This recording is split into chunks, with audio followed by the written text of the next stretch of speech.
Man, we had this. You're good now. Working. Oh, here we go. All right. Can you guys hear me now? Before I keep going, let me know. Somebody in the chat, let me know you can hear me. And not just some jazzy guitar. Ayo. All right. So, welcome to Wedding Film School Live. We've got a good one for you today. We've got all of us here, myself, Jay, and Jared. So we are excited to all be back. It's not never, but it's a semi-rare occasion that we have all of us, and we are excited to be here and have you guys. A few housekeeping things. If you haven't tuned in before, welcome to Wedding Film School Live. We are here for you guys, the wedding filmmaker community, and the whole goal of this is to learn together, to grow together, and we're going to do that primarily by reviewing films that you guys submitted to us. So thank you to everybody that submitted a film.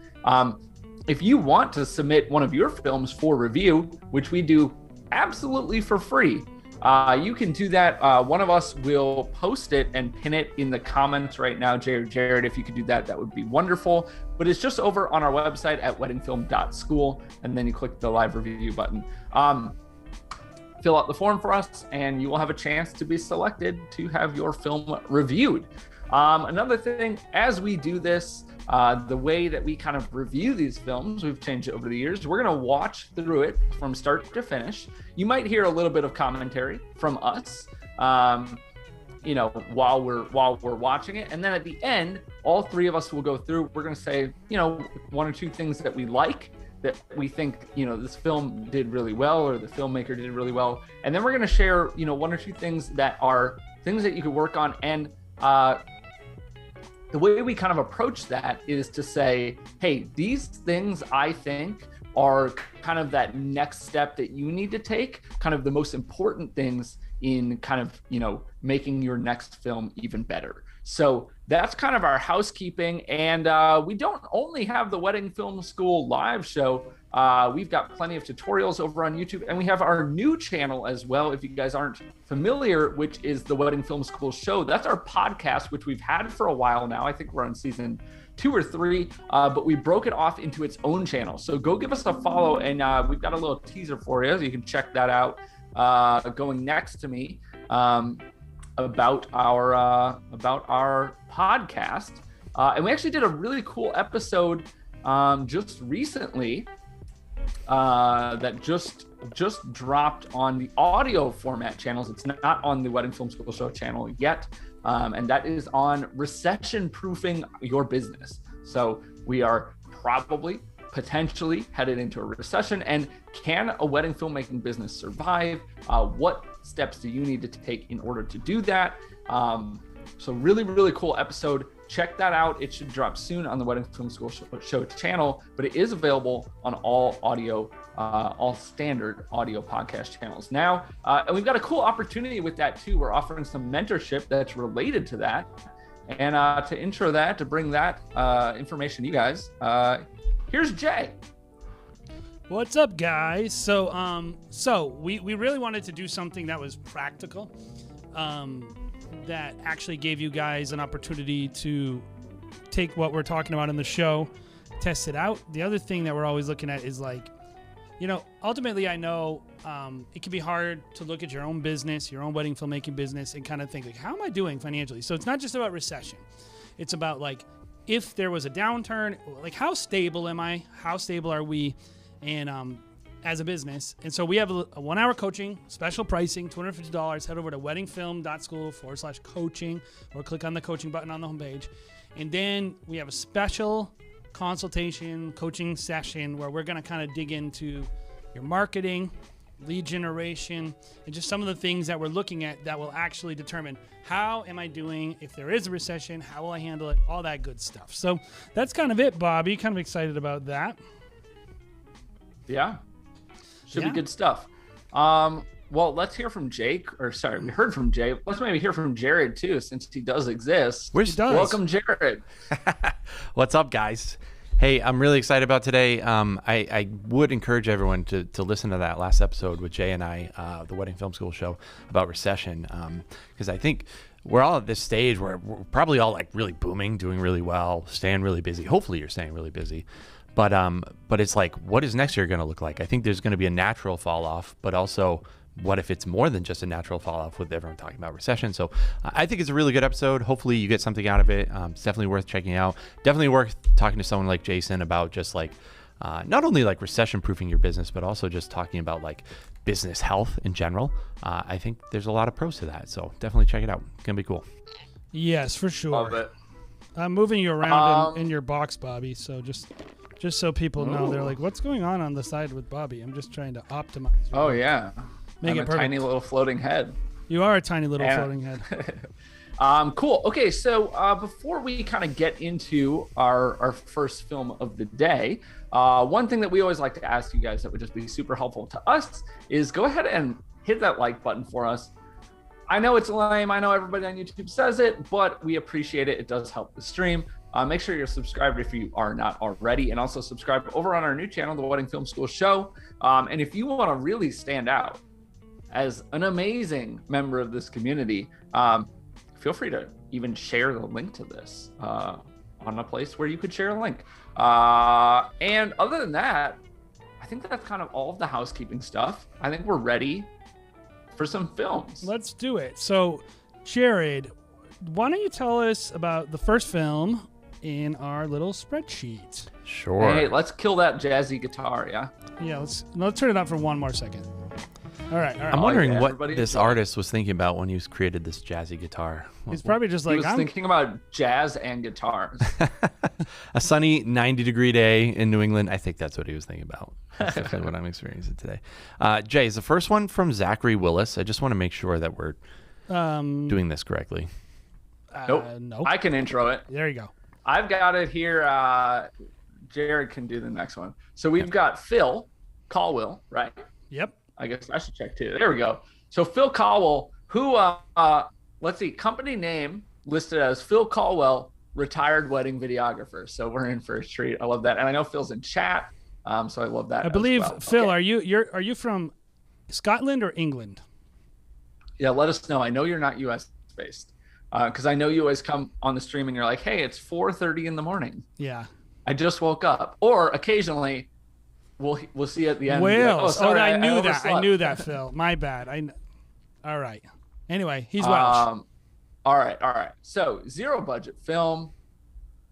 Music is from the royalty-free YouTube. Oh yeah, you were messaging about this. Okay. The gear. We've got a lot of it. Oh man. All right, I'm gonna read through this. I might skip around. Yeah, Phil. maybe just Thank give you us for camera submitting so bodies much. and lenses. Yeah. So a G7, G95, and a GX85. Those those are all Panasonics? Panasonic. Yeah. Yep. All right, I like this. Phil says it's my first and last solo wedding. And the reason I've been following your channels and watching your live reviews. Oh shoot. Well, I hope we don't lose you after this. Are you gonna just ditch us now after this? 2 years away at the time, no big deal. Then the bride emailed me to say her father said I'd be good to film the wedding. I mentioned the drone shots. She came back and said, yes, we'd love drone shots too. And I explained I'd never filmed a whole wedding before and sent links to 2 friends of mine who do. Nope, couldn't get out of it. I had a job. So try as you might. Sometimes that happens, I feel like. Cool. Had a year to prepare, did some second shooting, watched our stuff, obviously, tutorials, lifesavers, love it. Then COVID, the wedding kept getting pushed out. I like that his ceremony... first ever wedding is a wedding that is a reschedule. yeah, right. Diving right into the deep end. It's relatable to a lot of people that are just starting so out. So painful. Yeah. So, okay. Ceremony was rough. Hadn't gotten in there very much ahead of time. Packing down for the first look. Ran in. Barely got the gimbal cam running. Wanted 2 cameras locked off, but no chance. Let's see what else. Edit took roughly a month of my life. Computer says I've been in DaVinci Resolve for 920 hours, and I was there on the day 10 hours or more on the day. I love it. Trying to implement what he learned from us. Didn't ask for any money, but the father of the bride gave him a tip. There's a lot. Wish they hadn't paid There's me. a lot. Yeah. There's a lot. Let's do the film. Let's just go into it. Yeah. Here we go.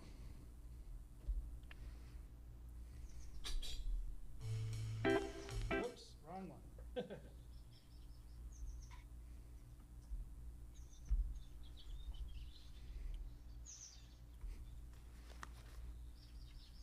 I'm hearing birds.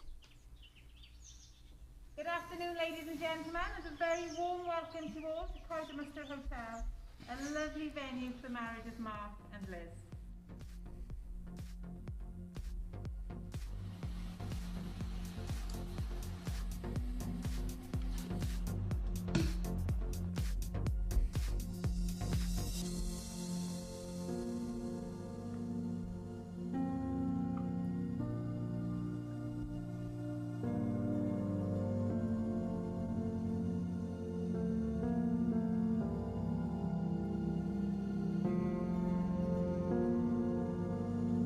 Mark, we made it to our wedding day. Can you believe it?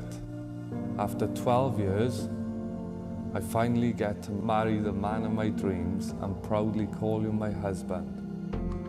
What an amazing journey it's been to get to this moment. You are the most genuine, kind-hearted person I have ever met. You are my best friend, soulmate, and the only person I want standing by my side for the rest of my life. I give you the best of me, my heart, my soul. Love you always and forever. Liz.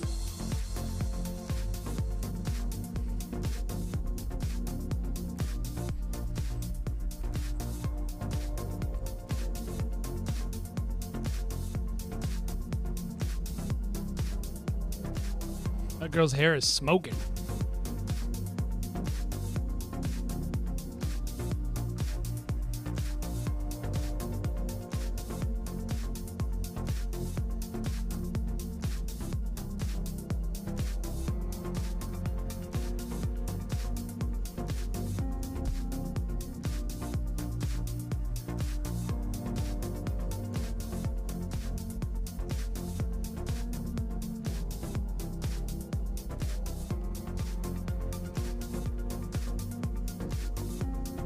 I love that lady's hat. I want that hat.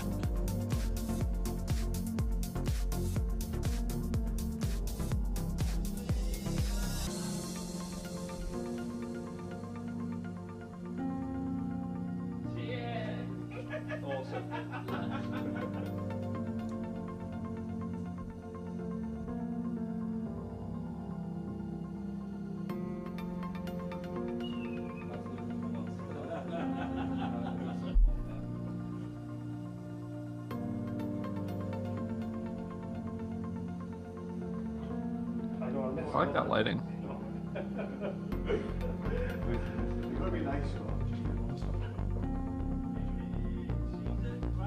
You can tell that he was a little bit unsure of really what the story was. But I feel like there's a lot of save that for review. There's a lot of good shots in here, though. Yeah.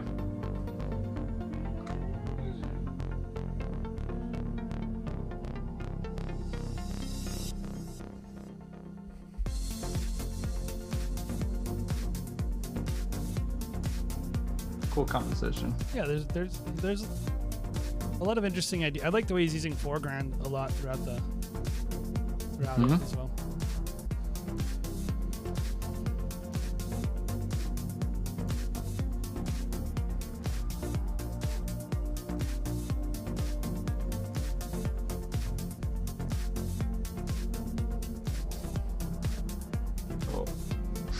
Oh. Is that a thing that people do?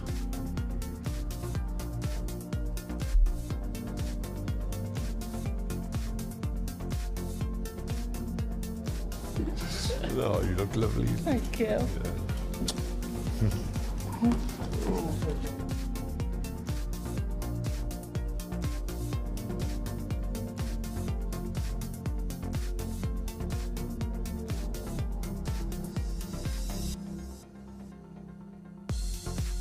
So guys, we got a little bit more to go. So normally do 5 minutes. We're gonna finish this one, but kind of just as we're getting through it, just keep in mind, everybody who's watching, this is his first film, and so I think there's a lot to like here. So we're gonna keep going, but I just wanted to pop in. Oh no, my thing broke. Did we backtrack, Jay? Yeah. Yeah. We're at 5 minutes already, but then. Oh, okay. I would just pop it in, telling people we normally only do 5 minutes of a film, but this one doesn't have too much left, so we're gonna keep going. But then my player crashed, so I had to no. So now here it is again. Well, okay, you got it. Yeah, you can keep. We could talk a little though, and then we can play the end of the film. Yeah, I mean, I think I don't know that we have to do the end. Yeah. I think if we got around 5 minutes, that's kind of what we're doing. That's one other thing I forgot to mention, guys. We're doing 5 minutes of film, so you are allowed to submit something longer to us. We're just going to review 5 minutes. We feel like we can probably get what we need as far as like tips and whatever for you guys. So, Jared, do you want to lead us off? Yeah, sure. Let's hit things that we like first, and then and then we'll come back around for things that we think could be improved. Yeah, you kind of mentioned it a little bit, Bobby, but something that I noticed, and I'll stay more on the shooting side. I'll let you guys kind of hop into maybe some editing, but on the shooting, one thing that I really liked was that lighting of the groom and them getting ready. It was kind of dynamic, but the difference between shooting the bride and shooting the groom was you were using a lot of backlit looking stuff of the bride, of the hair getting steamed, all that kind of stuff. And that's something I kind of told our shooters a while ago to try and avoid, especially back in the day when we were using like Canon 5D Mark IVs, because those cameras just can't handle those highlights. So it just looks super blown out, and the light kind of like wraps around your subject and does some weird fraying essentially. So I thought that was a point that I was like, maybe we could kind of change the positioning while you're doing some of these getting ready shots. A lot of modern day cameras just have much more dynamic range, Phil, so you maybe can shoot into the light a little bit more. But even still, I just don't think it's a really good look when you kind of rotate around people and try to adjust for the way the light, like direct light, is hitting people. I think it's a better look, especially on those cameras. So that's something I noticed, like A/B, kind of the way you covered the bride versus the way you cover the groom and how you use the light there. So that's one thing that stood out to me immediately. I also saw a couple shots that kind of irked me, and this is a really easy fix for the next time, is just seeing cars in the background. Like there was one, I think it was like a gimbal shot maybe, of the bros hugging, and there was just like I got it right cars. here on screen. Yeah. Yeah, there you go. Really easy to fix that just by a simple rotation. And I tell our shooters all the time, most of shooting film is all about anticipation. You see guys, these guys I'm assuming would like see each other from across the parking lot and be like, hey, what's up, mate? What's up, bro? And they'll walk towards each other, and then you're just putting yourself in position of getting the hug when it's actually going to be happening. It's those you can quick even use your moments. body to force them to, in a way that would be subconscious. They wouldn't realize it. You're not like, you know what I mean? Where Right. you can like stage yourself, so it's like they know they have to go past you. Yeah. And then Right. they're in the right spot for where you want them. Yep. Cool. You got anything else, Jared? No, those are some of my shooting notes right off the bat. Yeah. I was watching so for me, Sorry, go ahead, ahead. Bobby. Okay. So for me, I guess we'll just go through the things we liked and the things that we thought could be improved each, whatever. So for me, I think that, like I kind of said while we were doing it, you had a good use of light on some of the things, not everything. Again, like Jared said, there was some backlit stuff, there was some underexposed stuff, but there were definitely some shots where you could tell like, you were in the right spot and you were getting something interesting and you were using that light the way that I would use it probably, etc. And then also just in general, again, with the shooting. So, you had just some really good, interesting shots. Jay mentioned foreground. I mentioned some framing and composition. Were there things you could improve on the shooting side? Absolutely. But like for a first film, pretty good shots interspersed in there. And just the sheer fact, I want people to realize like you definitely bit off a lot, you know what I mean? Right. And like you did pretty well with it. First film, you're running 3 cameras, all the complications By of a wedding and himself, some of the shooting stuff. solo. Yeah, by yourself. Like there's a lot going on that you did like pretty well with.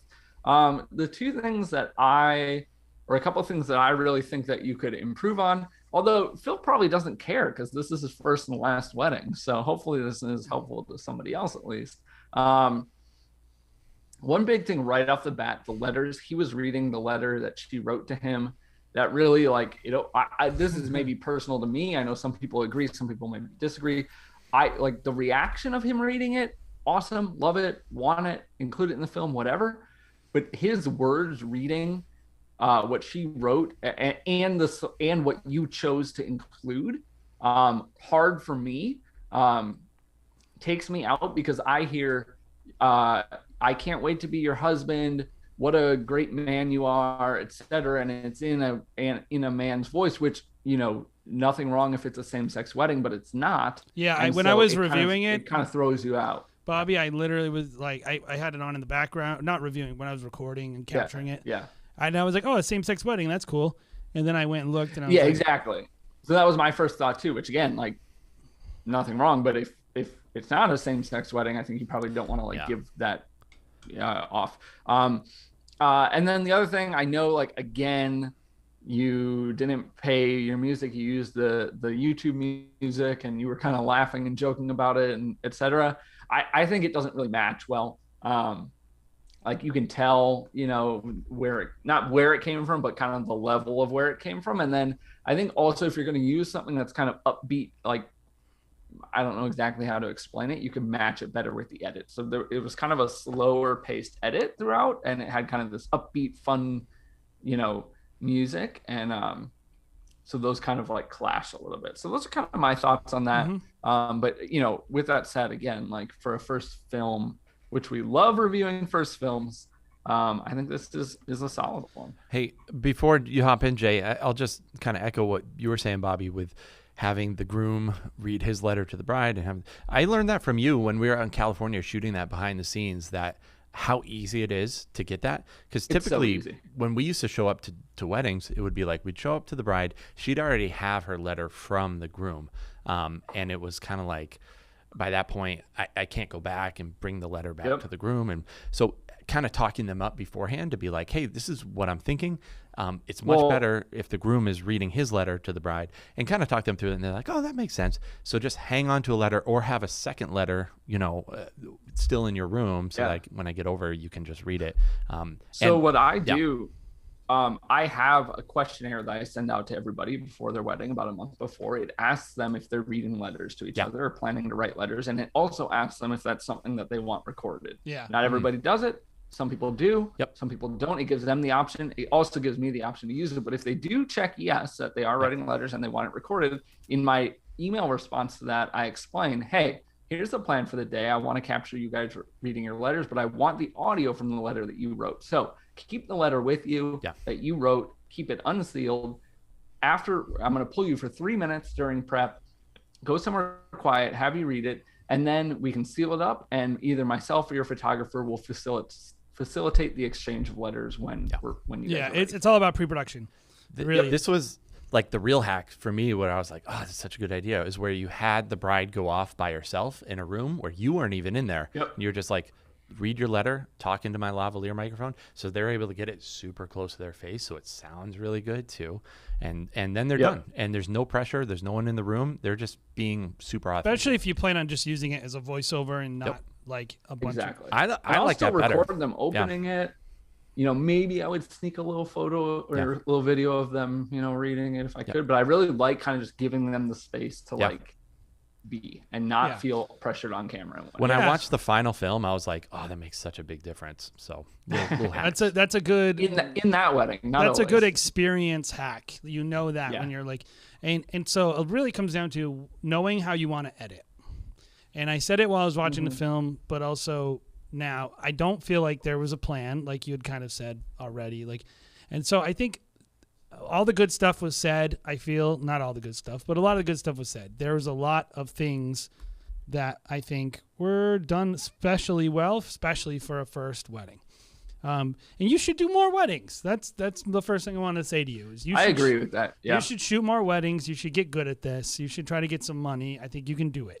I really do. You got a lot of like the things that take a lot of experience, like even a shot like that, you did well. You actually, your storytelling as a shooter was good. Your storytelling as an editor needs a lot of work. I think the song choice is wrong. I think we got 5 minutes into the film before we showed a single shot of the actual wedding.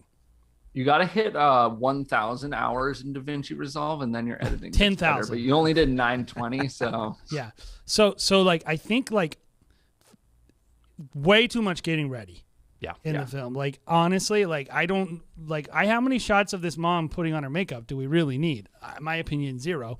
But my opinion is also 0.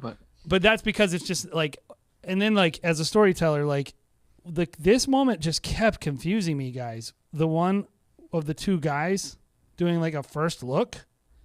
Yeah. But then they never ever actually connected or something. Like I don't know what was happening there.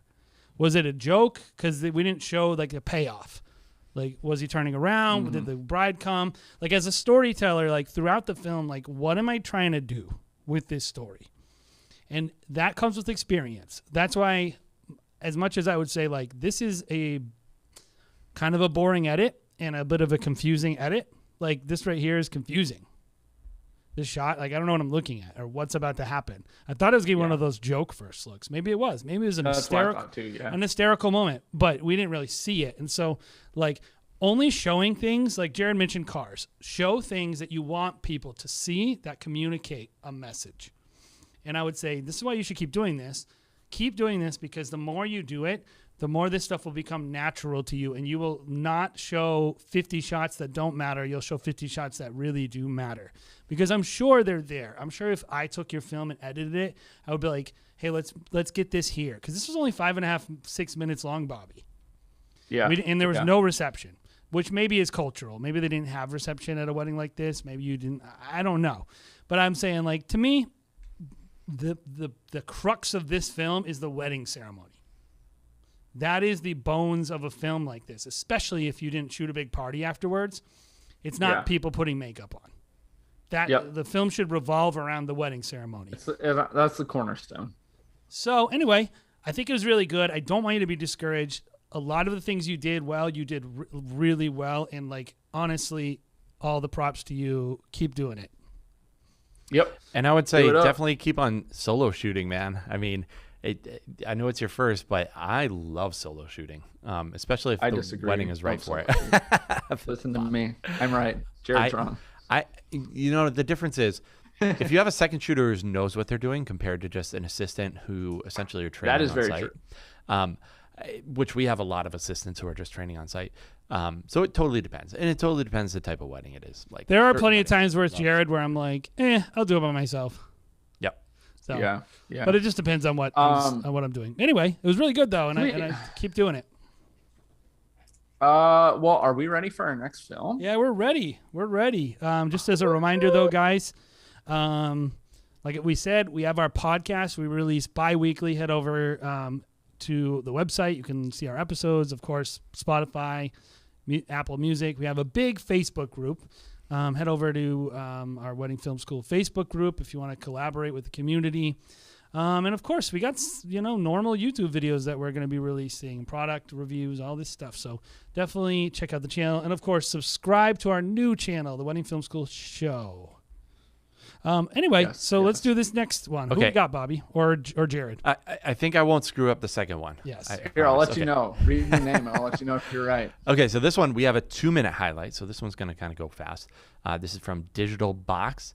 They didn't really tell us a lot of the film, so it's a little bit of a surprise to us as well.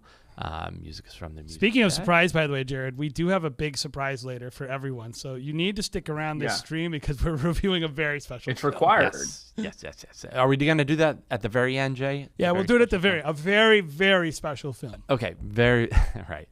Cool. So, that's all the information we have on this one. Digital Box. Let's get to it. All right. Mohammed.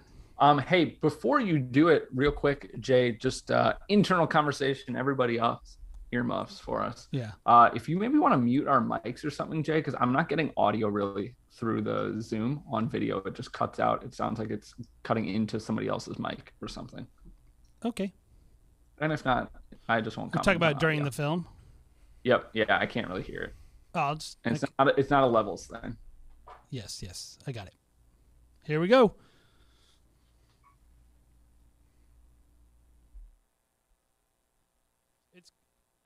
It's coming, guys. It's just there's a lot of black at the beginning. It's a long fade.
spojen.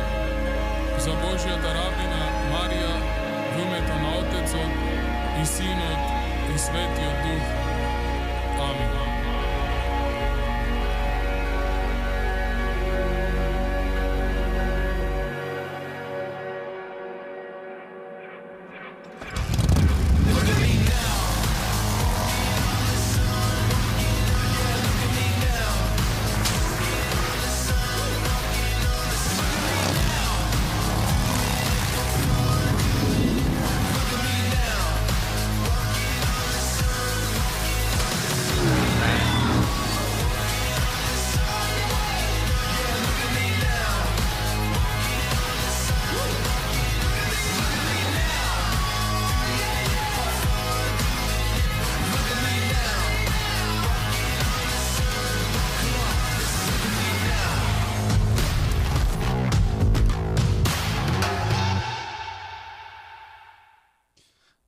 All right, guys. How was that? Awesome. That was pretty cool. Yeah. We want to go in reverse order? Jay, Yeah, let's do it. I'll go first. So first and foremost, you know, it's obvious that he knows how to shoot and also edit. I think like the amount of post zooms, the thoughtfulness of the edit, the whips, the way it was just first and like you took one thing I love is when you take something that's non-linear like a engagement session and you use it as like a spice piece throughout the film, kind of to lift boring parts. And it's a teaser, so it really should have no boring parts. But I definitely think it did that. I think your use of that session was awesome. And yeah, I mean, like even the way you use motion in some really boring times. And I'm like, I'm not as much of a too much gimbal person or too big of a gimbal move. Like for me, it's just like do a good job. And so when I watched it, I was like, I don't feel like it was too much motion. I will say as a coverage, like a lot of it looks like post zooms. A lot of it also looks like gimbal moves. And I'm like, man, he must be like in people's faces this whole ceremony. I thought the same thing. Like he's all over the place. I personally probably wouldn't shoot that way, but it looks awesome on camera. And we don't know, like culturally, I don't think this is in the U.S. I could be wrong. Yeah, I just looked it up. But we don't know culturally what, is acceptable. The email address is from Northern Macedonia, which is right above Greece, for those who that makes sense. in on their geography. Cool. So beautiful area, obviously. Obviously gorgeous. My negatives are honestly a lot of exposures are a little off, and the skin tones are all over the place in the film, and a lot of them looked really weird, especially of like a spray tan. And I always tell our guys, like, if a lot of brides get spray tan. That's just pretty normal. Maybe I'm wrong. Maybe that's just how he chose to grade it, but it looks like spray tan. And that was a big thing for me. Like, is her hair gray? Is it blonde? I felt like the color throughout the film was just bouncing all over the place, and I felt like relatively easy to fix. Even looking at the trees right here. Like you can see there's some kind of, it looks like a Da Vinci kind of a selective color kind of, and they look yellow to me. So I felt like the color throughout the film is the biggest. I think weakness. all the trees in Macedonia are yellow. They're only yellow trees. That's what I've heard. And I could be wrong, but that's my feedback. Yeah. Cool. Okay, so going to me. First off, really love, again, kind of like Jay said, the inclusion of the motorcycle stuff. The fact that you shot that, either they presented it to you. You shot it really well too, right? Presented it to them. But yeah, I mean, the motorcycle stuff looks like commercial, you know what I mean?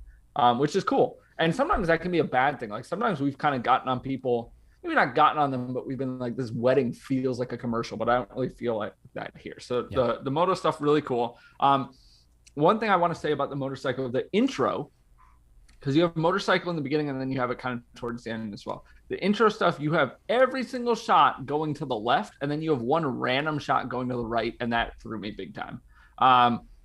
So I don't know, keep that in mind.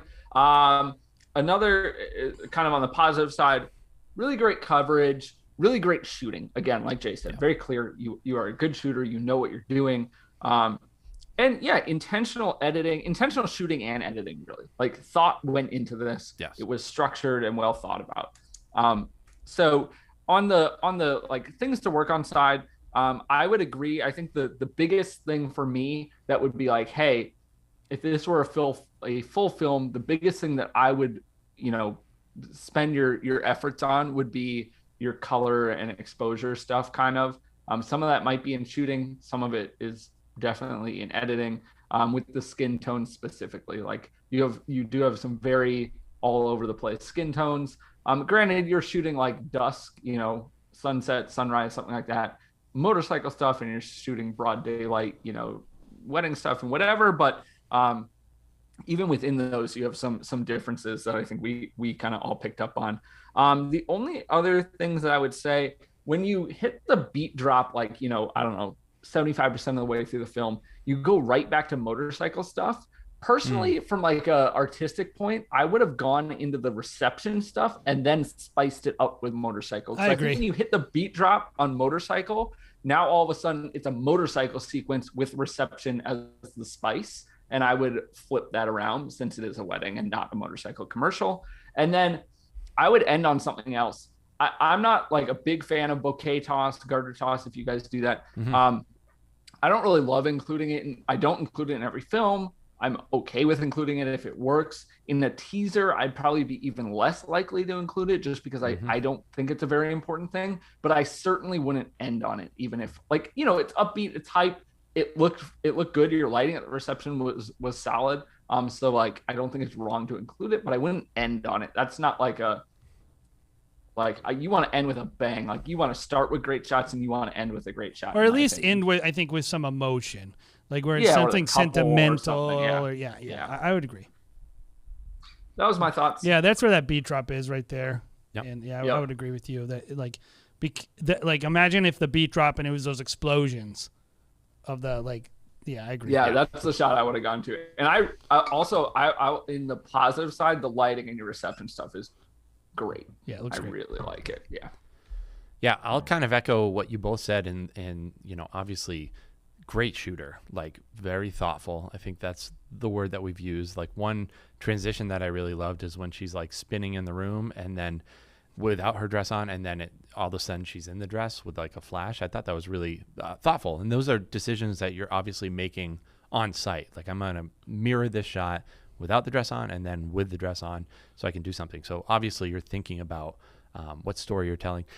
You're trying to tell a lot of or show off some of their personality through the motorcycle, and that's great. The only part there I wish I saw, or I guess heard more of, was from them. Like, I think the only really voiceover in here is like of the priest, and Orthodox services are usually pretty, I actually love them here in the States. I think they're really cool, really unique.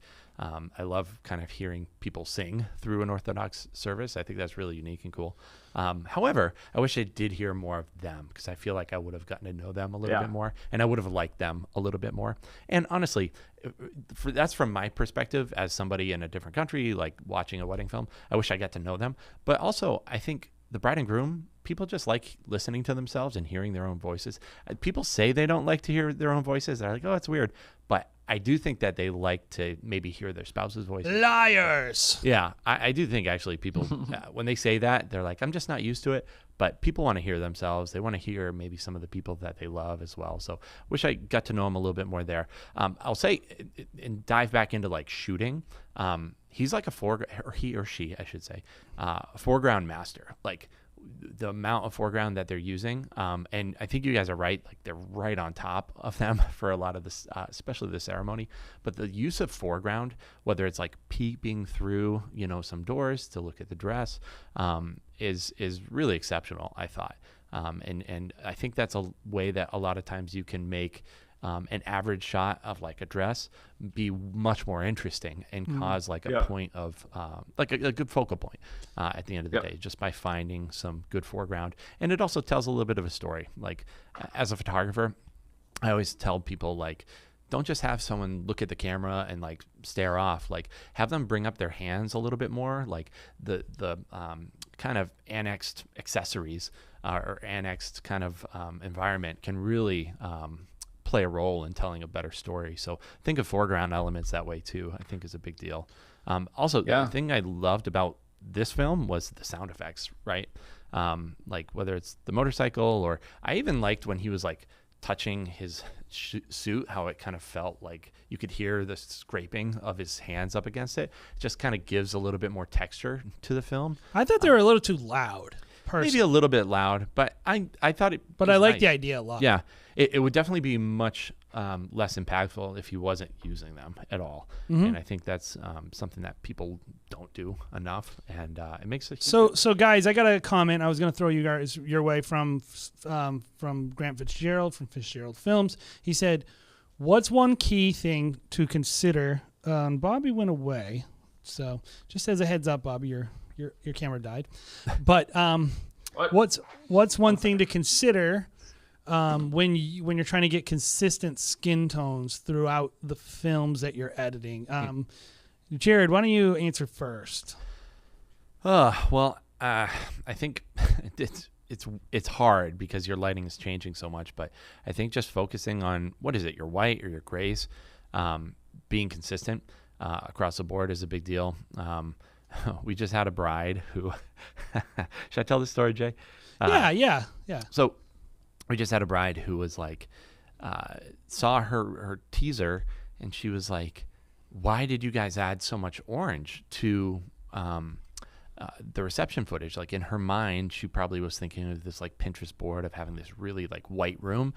All of her tablescapes are white flowers, white, just tablescapes, tablecloths, everything. And so in her mind, she was like, it's white. But it's right in a place where they get directly hit by all this sunlight. So it just turned everything orange. So she was like, why'd you put all that orange filter on there? And we were like, we didn't put any filter on there. Maybe a little bit of color correction, or not even color correction, but like a LUT, like a finishing LUT, but it didn't make it any more orange. So I think it is challenging, but I would say your whites are the main thing. Trying to make your like Jay, is this image playing behind? Yeah, it's the other video. I'm just moving around.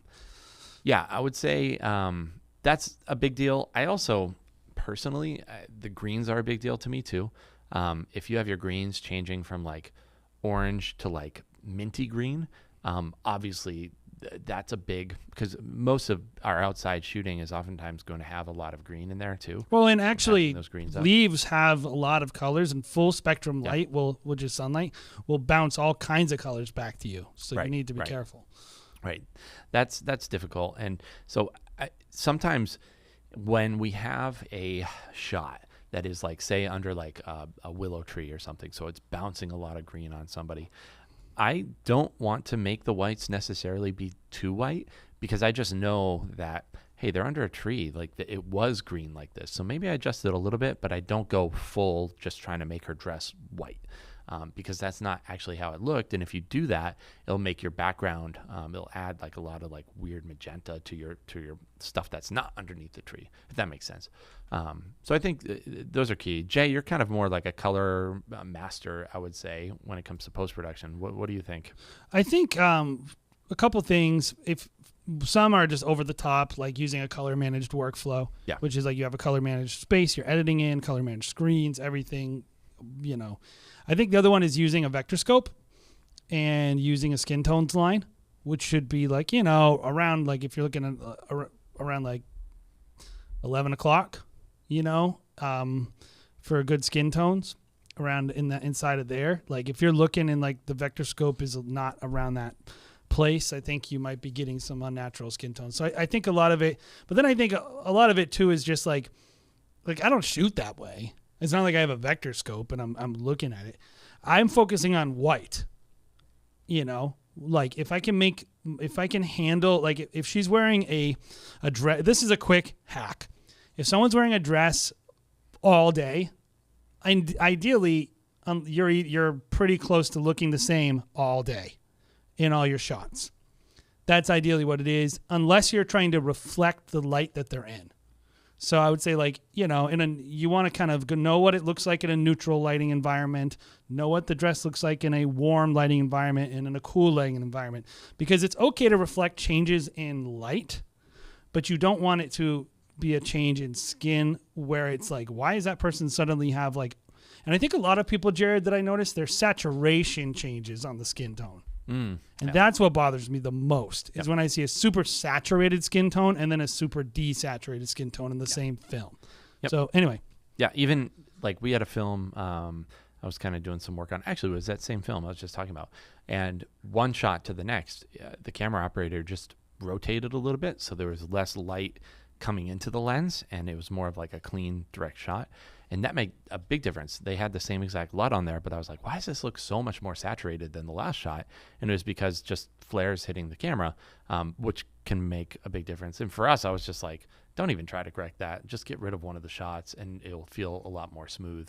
And I think like an immediate juxtaposition of like one, skin tone and then another, if lighting is changing throughout the day, that's what's jarring to people. Yeah, make it less jarring. Yeah. Bobby's back. Yay. I'm back. I am plugged into power, and somehow my camera is still dying because the battery ran out of battery. So I don't know. Anyway, I've been listening in. We did a great job talking, right? Wonderful job. Thanks for covering. All right. Here we go. You want to do another film? My only thing, I just want to say, I don't know if you guys talked about it. My biggest thing for white balance is doing it in camera while you're shooting. So Kelvin, all the way. Oh yeah, of course, yeah. Use your shade. I'm kind of taking that as a given. I don't know if I should, Bobby. I don't think you should. I think that's the thing. It's like maybe for this guy, I think he probably understands Kelvin, but we have a lot of people who don't. So that's a big way to upgrade your shooting is to. We should do a video on that, huh? Yeah, maybe. So be aware of how to use your Kelvin scale and your white balance. Also, while I was away, maybe because my camera went down, we got a warning for the first time ever on the back end of the stream that our bit rate was too high. So nice. What is that? I don't know. We usually get one that we're too low, but it's too good. Stream looked too good. Yeah. Every single episode, guys, we have to stop uploading all of our footage to Google Drive. So, all right, Bobby, who's next? Oh, the next film is from one of our members, which is a great time to bring up that we do have memberships available. $1,000 a month. They start just $5. Yeah, $1,000. They start just $5 a month. You can hit the join button down below. It's right next to subscribe, and that will give you the details. You don't like auto join when you click that. Different tiers gives you different things, but one of the things, if you want, a greater chance to have your film reviewed, being a member helps with that. So this is coming from one of our members. You actually saw some of it teased because I think we were showing some of this video in the background. Because we're so focused on talking and providing great entertainment. So this is coming from Grant Fitzgerald of Fitzgerald Films, and we see his stuff here and there. A real schmuck. All right, so this was shot on a Canon 80D and an SL2. What's the? Can SL2? I just ask you, Grant, when are you going to upgrade that Canon 80D? Dude, yeah, it's time, man. I'm gonna move on. It's time, yeah. What is the SL2? Is that like a? I'm going to tell you something. Like Panasonic or something? The next wedding you shoot, that makes more sense. If you have a side gig, if you have a side gig, if like wedding filmmaking is not your full-time job, the next wedding you shoot, do not take any of that money home. Immediately take that money and go to B&H and buy a new camera. It will elevate your film. Oh, it's a Leica. Is an interesting one. So everybody in the Midwest is going to know this. So Grant was booked through another company. He called it a booking agency, which is actually probably pretty accurate. That's the most accurate. Like a massive, called Glasser Images, and they went out of business, and they screwed over so many people this year. Oh wow! In the Midwest, they were booked. They were based in like North Dakota or something like that. I got calls in Minneapolis like a lot to cover weddings for people, but I'm still going to charge them my rate, and they didn't want to pay that. So whatever. Anyway, they booked him after Glasser went out of business 2 days before their wedding day. Love it. Discounted his package a little bit. They were relieved to see me walk in that morning. Definitely one of my favorite weddings from last year. And they purchased a 4 to 6 minute highlight, a 1 minute teaser, and one filmmaker. and that's what we've got. Man, did these people all get their money back, or did No, they they didn't. kind of SOL? Oh my God. I mean, maybe they will down the road, but Isn't that yeah, why you it have was insurance, it was though? The Like- whole thing. That's Terrible. nuts. That's Copper Stallion media style, man. Yeah, it's bad. Don't do this to people. Like, this is the worst. This Number is why one people takeaway from this think stream. wedding filmmakers are schmucks, by the way. It's because it's like DJ companies running these businesses that don't know anything about video.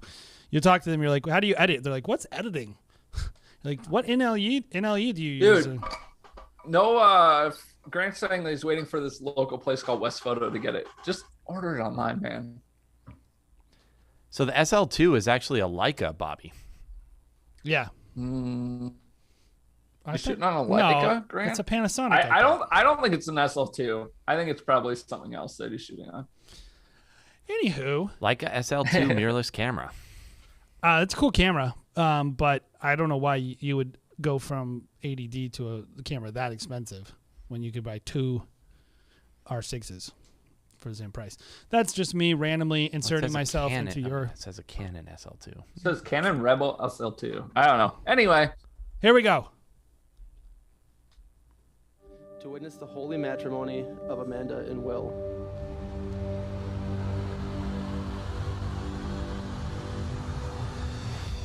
Solid intro. I've stood here Yep. today in almost every spot possible. Cool spot. As a guest, as part of the wedding, as the best man, and even as the minister officiating. I thought there's no way I'm not prepared for this day. But now I stand here in the most daunting position of them all, as a man who's supposed to give his vows to a woman who truly deserves more than I'm gonna give one feedback at the beginning just because it will help people who are watching and it'll help Bobby and everyone. One of the things I noticed when I imported this film into my NLE is that his levels and mix is all over the place. So if you can't hear things, it is the way it's mixed. Just as an FYI. So keep going. any man can provide. Cool shot. Amanda, you are the most beautiful bride, and I've spent my entire life looking up to you and do not plan to stop anytime soon. Amanda is driven, determined, and an amazing person, and I'm honored to have a sister as wonderful as her. Will Davis, I love you with all of my heart and my soul. Before I met you, I didn't know that it was possible to feel as happy as I do every day when I'm with you. You made my world complete. Amanda, from what I have seen him do for myself and for others, I can only imagine that he's going to give you the world, to put a smile on your face every day, and he'll always keep things fresh and exciting in your relationship. I'm so excited for you guys to begin this wild and crazy journey together, and couldn't be happier for the two of you. Looking good. Looks so nice.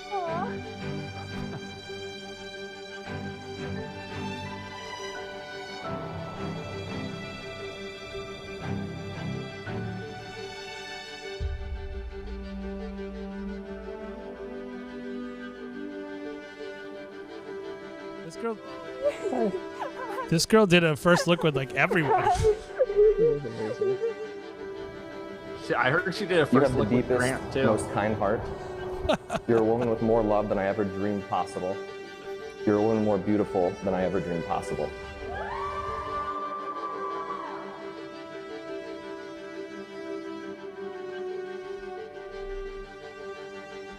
Mean mugging it.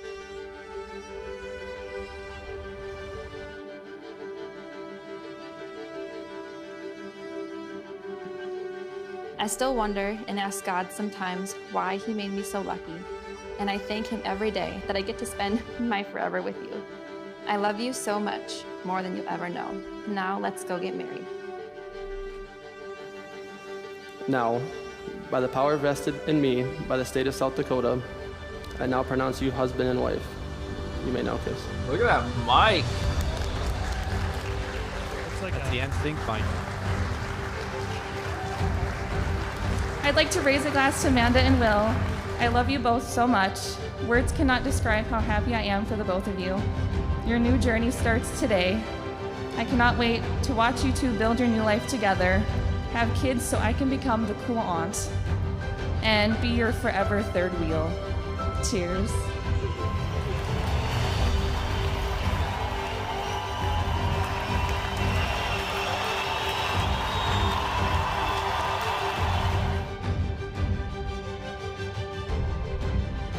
Will and Amanda, your wedding day is finally here. And all of us are here to celebrate this day with you and to wish you many, many wonderful years ahead.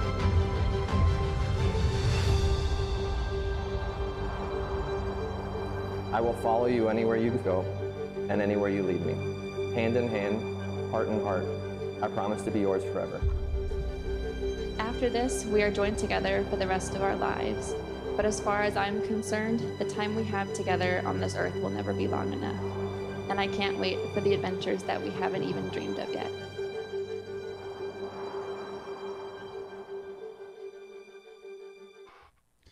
All right. Ooh, Will with one L. Will. Or is a spelling error, which that'll be my first critique. If he spells his name wrong. Not good. No, I call that critique. All right. Why don't you go first, Bobby?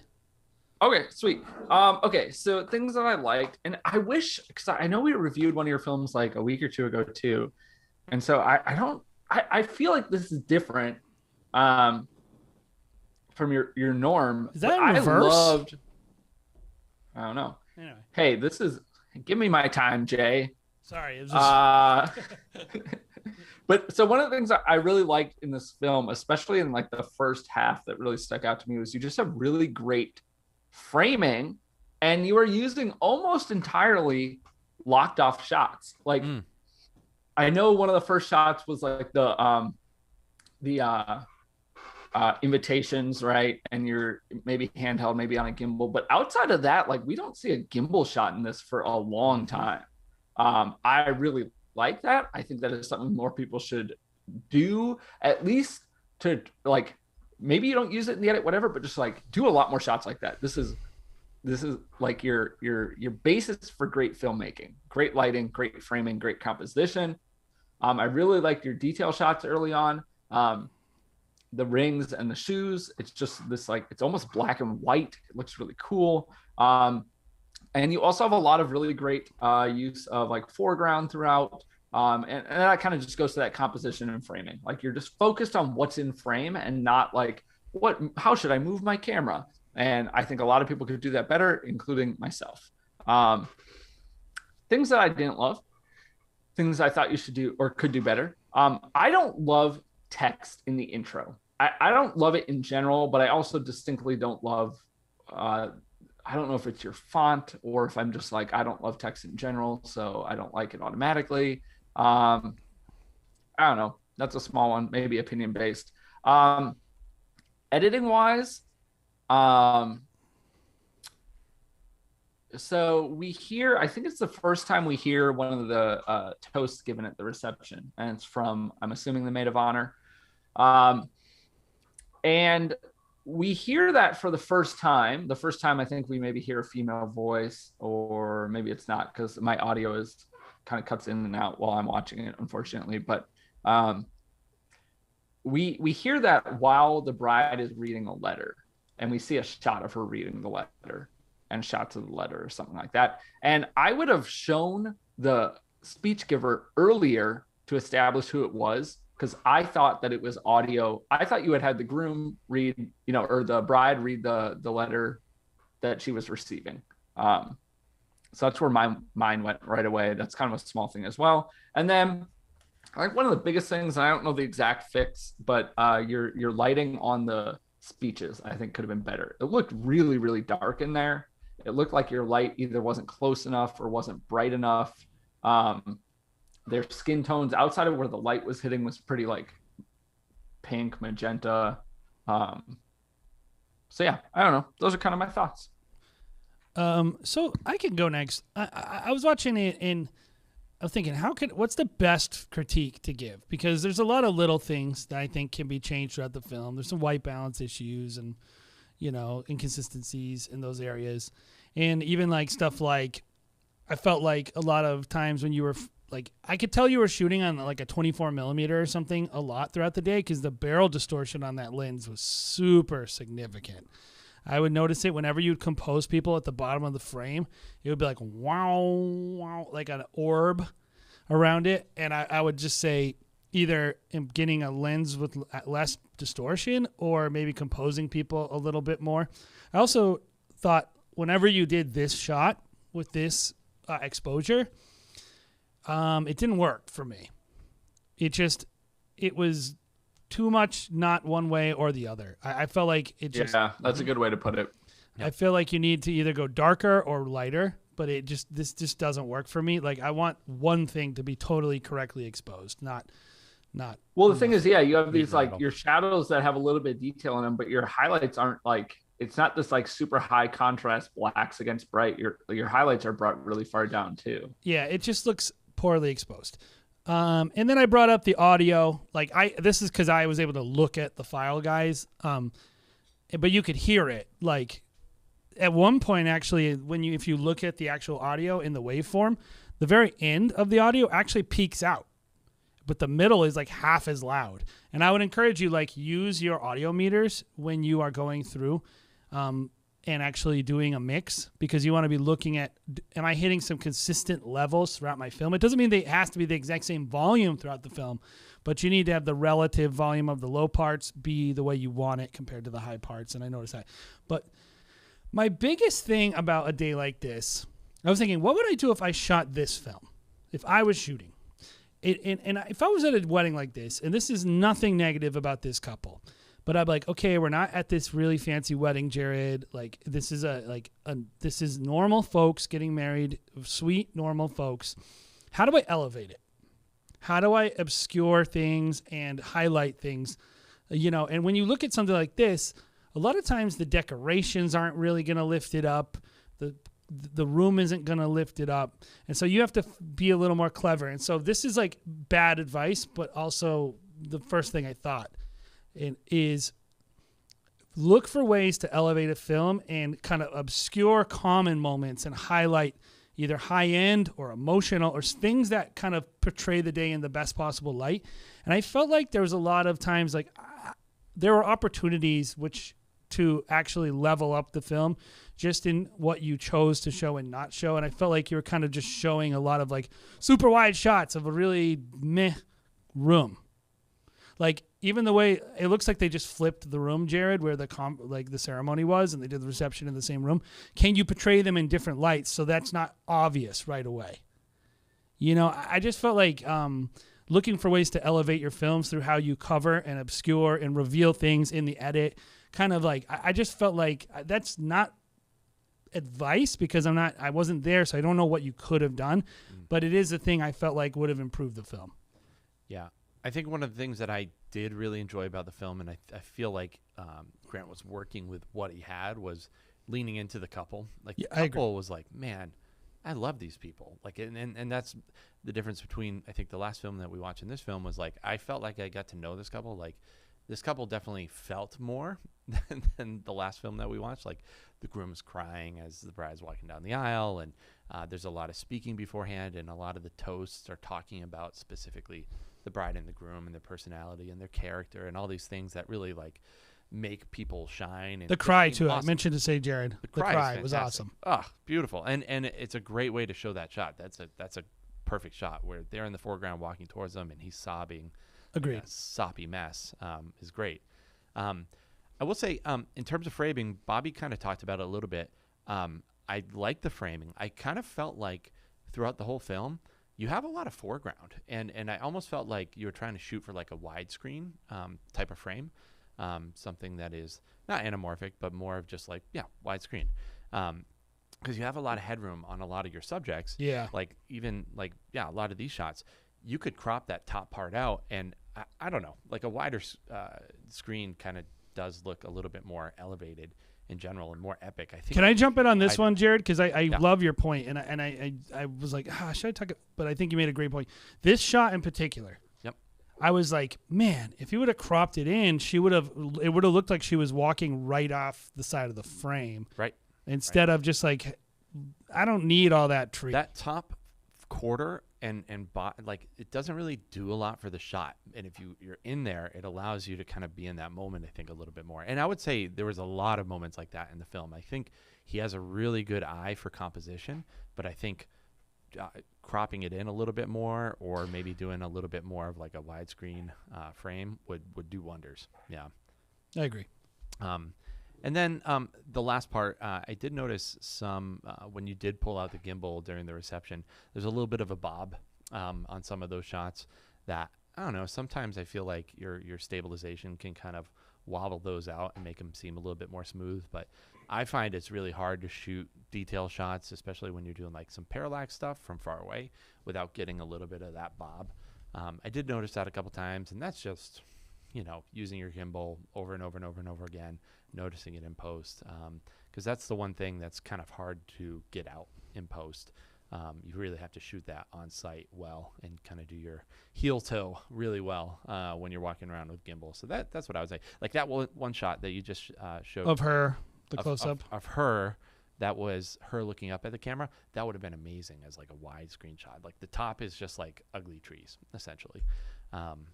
So yeah, there's a lot in there. It's it's almost just as much like what you choose not to show, right, Jared, than what you choose to show. Yep, exactly. Yeah. Cool, guys. Well, we oftentimes will pick one of your films at this point in the show live in chat, and we normally do that. But I think instead of doing that, and we'll do it again next week, I think we're going to do a very special film. Very special film. I don't know if you guys are ready for this one, but very special. One of the most unique films I've ever seen. Unique trailers. Yes. I can't wait for the full thing. Yeah, whenever that comes out.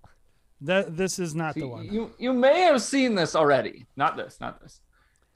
Yeah, it was going around on the Wedding Film School Facebook group for a while, but we think we'd bring it back because it's always a good time.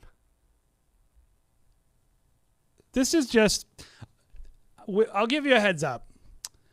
This is a joke that someone made, but I will say the learning thing is this kind of stuff can happen at wedding films, and only wedding filmmakers can really understand what it's like when you get something back from a wedding. This is a community building experience here, so we can all be like, oh, yeah, I can see that happening. So enjoy, guys. Fornication. For an occasion such as customary as this, it is customary for a largeness to give a such man a speech such as this. When the best man asks you to do something, Seth has been my best man, and he always has been, and he always will be. For a long time, me and him have best men told each other that we will be each other's best men. Every weekend, Shania, she's hanging out, listening to music, carrying on with us, being dumb, and just hanging out with us.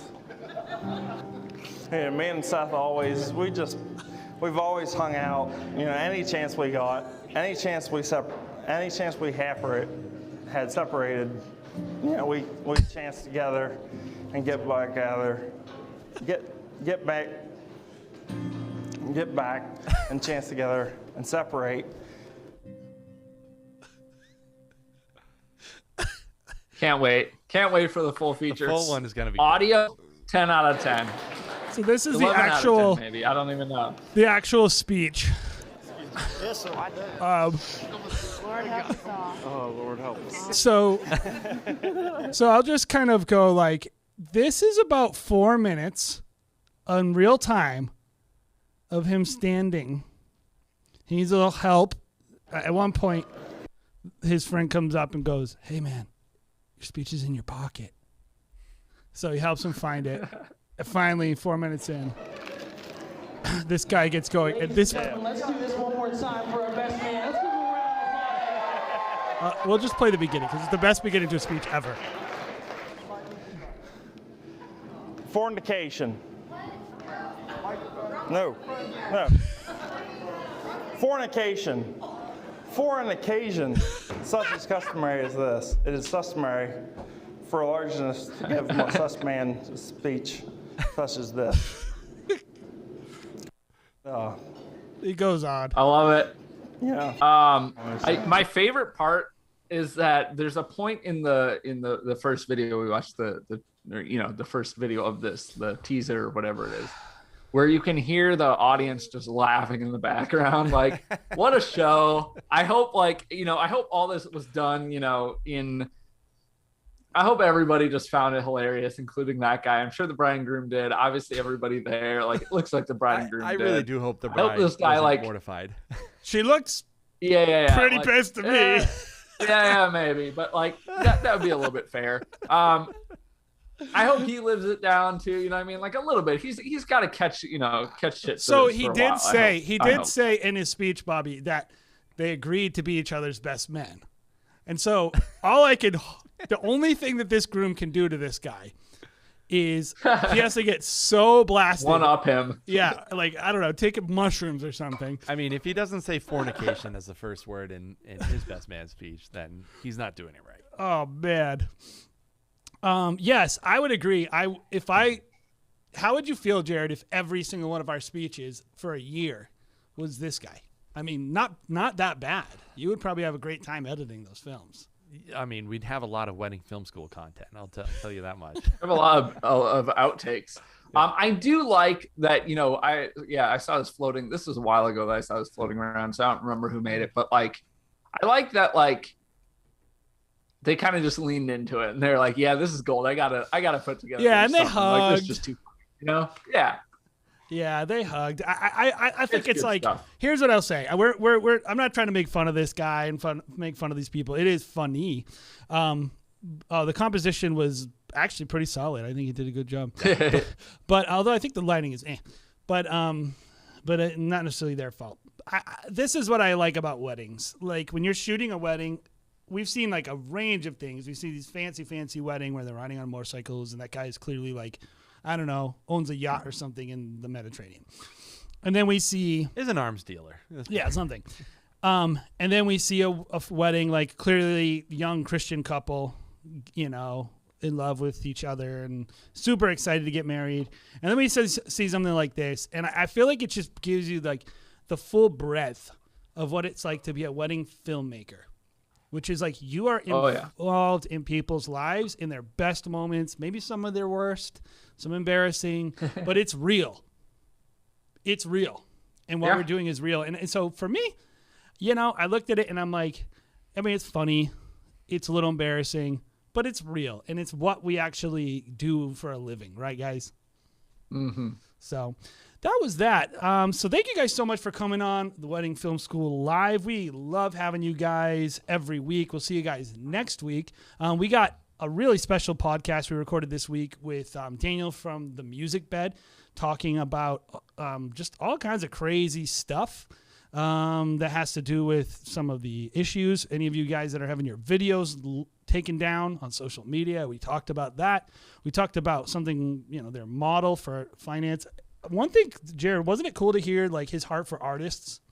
Yeah, I mean, it just shines through in their product. Like, obviously, they care about music. They have the best music that I've been able to find. So, just hearing his passion, hearing about that he was actually a wedding filmmaker, and that's kind of what led into the Music Bed existing. That was really cool.